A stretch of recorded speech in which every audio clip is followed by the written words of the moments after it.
Hi everybody. Why do Vietnamese Catholics love Jesus so deeply? The extraordinary faith of Vang and the question America cannot ignore. There are moments when numbers become more than numbers.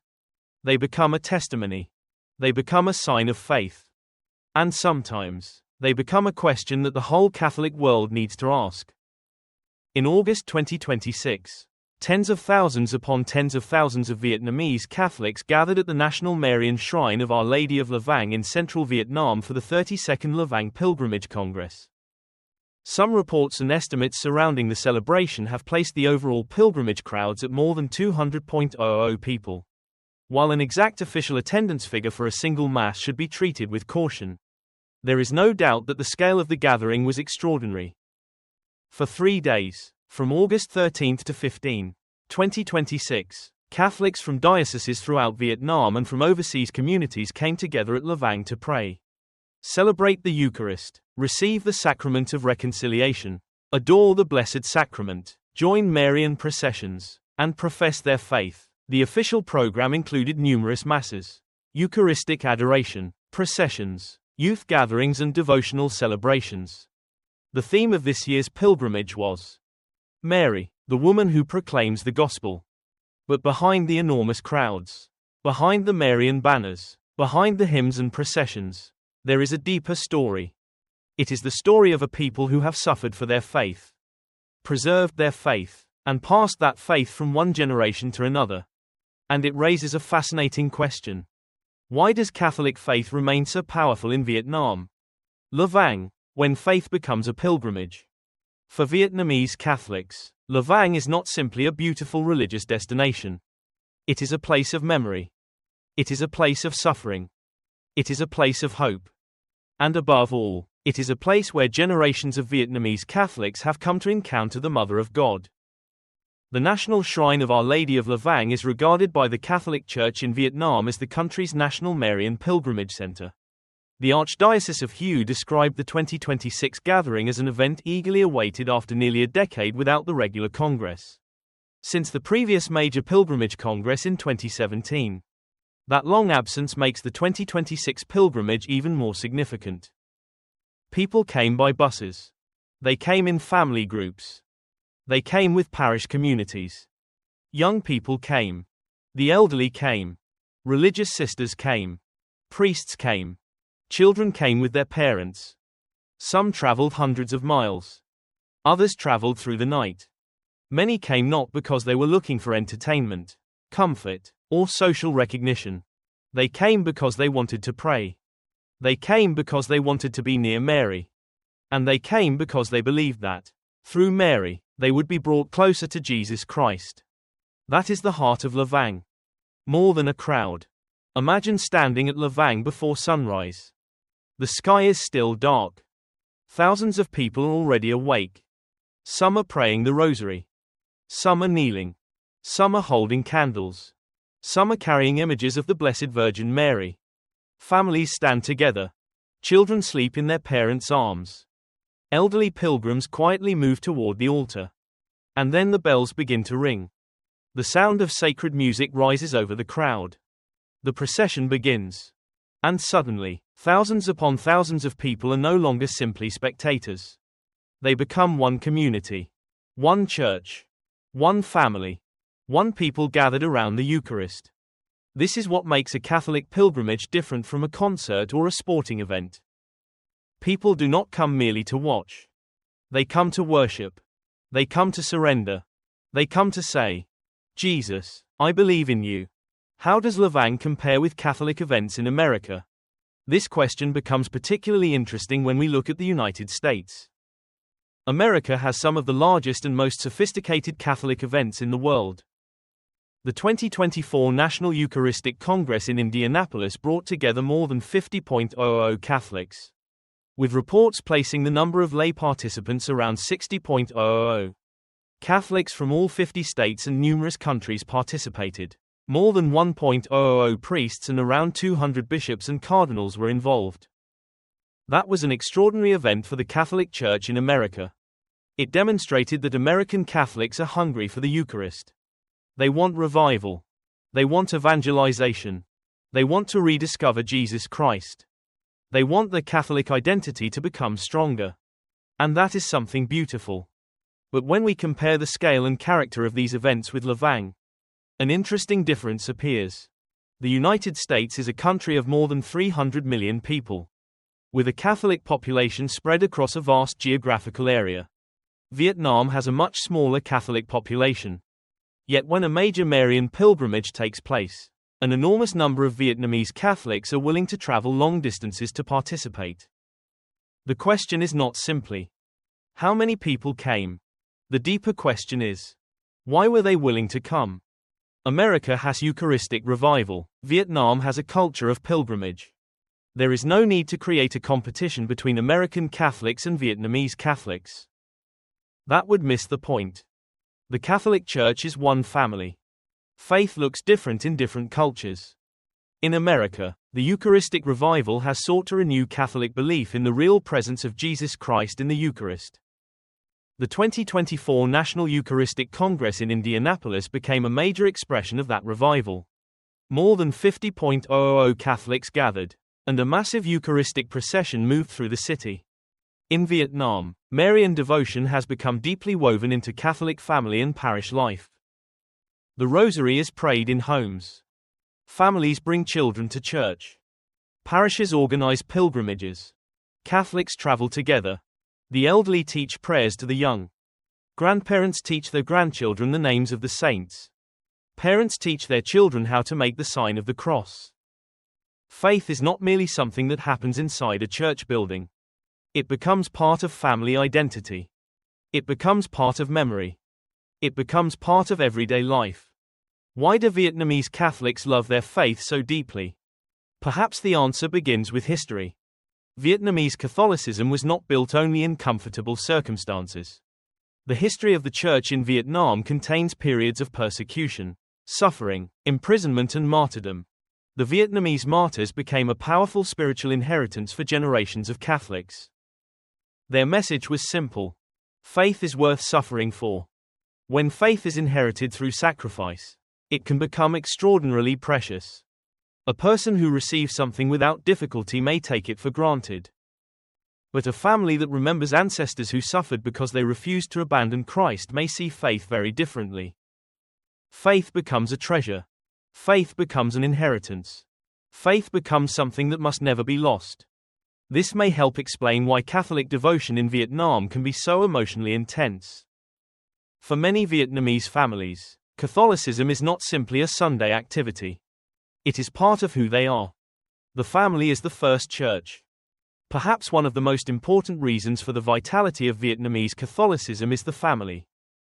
In many Vietnamese Catholic communities, faith is transmitted through generations. A child does not discover Christianity alone. The child sees the grandmother praying the rosary. The child sees the father going to Mass. The child sees the mother lighting a candle before an image of Mary.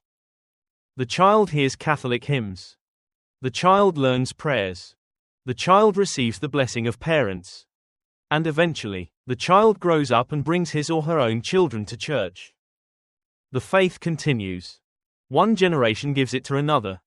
This creates something very powerful. A living Catholic memory. Vang is therefore not only a gathering of individuals. It is a gathering of families. Grandparents.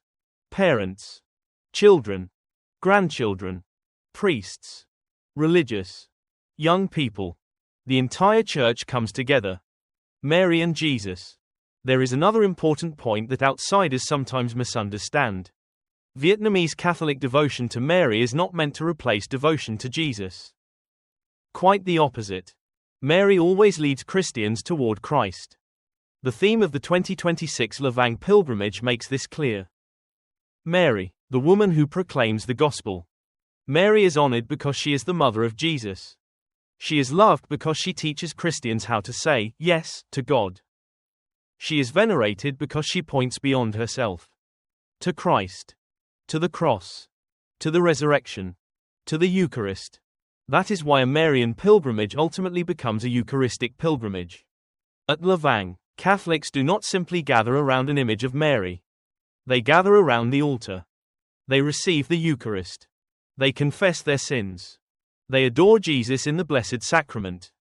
They pray for their families. They pray for the church. They pray for Vietnam. And they pray for the world. A church that knows how to wait. There is something else remarkable about Vietnamese Catholic spirituality. It knows how to wait. Pilgrims can travel overnight. They can sleep outdoors. They can stand under the heat. They can endure rain. They can wait for hours for confession. They can walk long distances during a procession. Why? Because they believe the destination is worth the sacrifice. That attitude is profoundly Christian. The gospel itself is full of journeys. Mary traveled. Joseph traveled. The shepherds traveled. The Magi traveled. The disciples traveled. The early Christians traveled to proclaim the gospel. Christianity has always been a pilgrim faith. And at Vang, that ancient Christian instinct remains alive. What can America learn from Vietnam? This question should be asked carefully. America has much to teach the church in Vietnam. American Catholics have developed impressive ministries in evangelization, Catholic education, media, apologetics, youth ministry, charitable works and Eucharistic revival. Vietnamese Catholics have much to learn from those experiences. But perhaps America can also learn something from Vietnam. It can learn about the power of family faith. It can learn about perseverance. It can learn about devotional traditions. It can learn about the importance of pilgrimage. It can learn that Catholic identity does not have to disappear simply because society becomes modern. And perhaps most importantly, it can learn that young people can still love the church when faith is presented not merely as a list of obligations, but as a living relationship with Jesus Christ. The United States has seen massive Catholic gatherings too. It would be wrong to suggest that America does not have enormous Catholic crowds. History proves otherwise. In 1979, Pope John Paul II celebrated Mass in Chicago's Grant Park before an estimated 200,000 people, according to the Chicago History Museum's archival account. In 2008, Pope Benedict XVI celebrated Mass at Yankee Stadium before nearly 60,000 people, while more than 200,000 had requested tickets. And in 2024, the National Eucharistic Congress demonstrated that tens of thousands of American Catholics could still gather around the Eucharist with extraordinary enthusiasm. So the story is not Vietnam loves Jesus while America does not. That would be unfair and untrue. The better story is different Catholic cultures express their love for Christ in different ways. America has its Eucharistic revival. Vietnam has its Marian pilgrimages. America has its huge diocesan and national gatherings. Vietnam has Vang. America has Catholic parishes filled with immigrant communities from around the world. Vietnam has villages and families where Catholic faith has been passed down for generations. Both churches are part of the same body of Christ. But why does Vang feel different? Perhaps because Vang carries memory. It carries the memory of suffering. It carries the memory of ancestors. It carries the memory of mothers teaching their children to pray. It carries the memory of priests who served poor communities. It carries the memory of Catholics who refused to abandon Christ. And it carries the memory of generations who believed that Mary was not distant from them. She was their mother. That spiritual memory can create an extraordinary sense of belonging. When hundreds of thousands of people gather, they are not simply attending an event. They are telling the world, we are still here. We still believe. We still love Jesus. We still love His church. A question for the modern world. In a world increasingly dominated by technology, entertainment, consumerism and individualism, the sight of enormous crowds traveling long distances simply to pray raises an uncomfortable but beautiful question. What are human beings really searching for? People can buy almost anything today. They can communicate instantly. They can watch anything. They can travel almost anywhere. But none of these things can answer the deepest questions of the human heart. Why am I here? Who am I? Why do I suffer? What happens after death? Does God exist? Does God love me? At Vang, hundreds of thousands of people appear to be answering these questions not with words, but with their lives. They come. They kneel. They pray. They worship. They receive the Eucharist. They bring their children. They ask for healing. They ask for forgiveness. They ask for peace. And ultimately, they seek God. The most powerful image is not the crowd. The most powerful image from Vang may not be the enormous crowd. It may be one elderly woman kneeling in prayer. It may be a father carrying his sleeping child. It may be a young person holding a rosary. It may be a religious sister quietly serving pilgrims.